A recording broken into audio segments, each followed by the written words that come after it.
If your 2016 Toyota RAV4 key fob isn't working, the most common issue is a dead battery.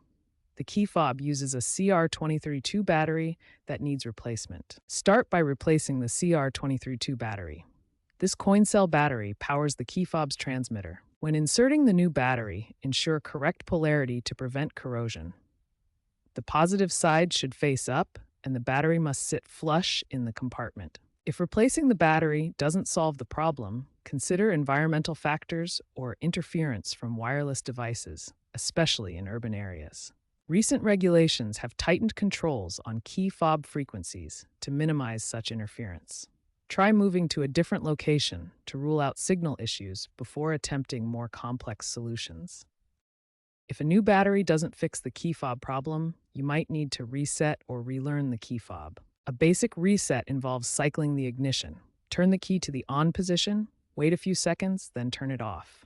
Repeat this process 3 times. For a full relearn, specific steps are required. Turn the ignition to accessory mode, insert the key, then remove it. Repeat this process several times as outlined in your manual. Refer to your owner's manual or search for 2016 RAV4 key fob relearn on YouTube for model-specific instructions. If these steps fail, a diagnostic check at a certified Toyota dealer may be necessary. Software glitches in the smart key module can sometimes cause these issues. A dealer can also determine if there's an internal circuit failure in the key fob itself.